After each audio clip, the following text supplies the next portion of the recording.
રવિ સભા એટલે હું ખરેખર એમ કહું છું કે જ્યારે જેમ ફોરેનમાં તો લોકો હજારો ને લાખો ડોલર ખર્ચીને સાયકેટ્રિસ્ટ પાસે જતા હોય છે, કારણ કે મનની બધી વાતો, અમુક જે મૂંઝવણો હોય એ તમે ન કહી શકતા હોય ને તમને પ્રશ્નો અમુક મૂંઝવતા હોય, અને ત્યારે ઓલા પૈસા લઈ તમારી વાત સાંભળીને તમને એનું કંઈક નિરાકરણ આપે. તો અહીંયા આપણને એ ફ્રીમાં મળે છે, દર રવિવારે મળે છે કે તમે દર રવિવારે તમે ત્યારે જાઓ તો એ તમારું જેમ આપણે રોજ નાહીએ છીએ અને આપણા બાહ્ય શરીરનું જેમ આપણે સ્વચ્છ કરીએ છીએ, એમ અંતરમાં જ બી ઘણો બધો કચરો આપણે ભરેલો હોય છે, ઘણા બધા વિચારો, ઘણા બધા મંથનો બધા ચાલતા હોય છે. પણ જો દર રવિવારે તમે આ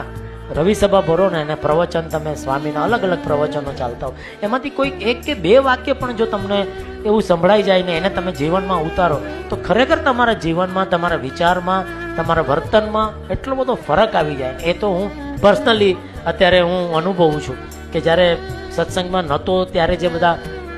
વિચારો ને બધા જે મનોમંથન બધા ચાલતા હોય અંદર, અને બહુ અજંપો રહ્યા કરે, પણ સત્સંગમાં આવ્યાથી, રવિ સભા ભરવાથી અંદર એકદમ એમ શાંતિ થઈ ગઈ છે કે ભાઈ દાસના દુશ્મન હરી કેદી હોય નહીં, જે કરે તે સારું જ કરે. હરતા હરતા મહારાજ જ છે કે એમના વગર આપણે સૂકું પાંદડું પણ હલાવી નથી શકતા.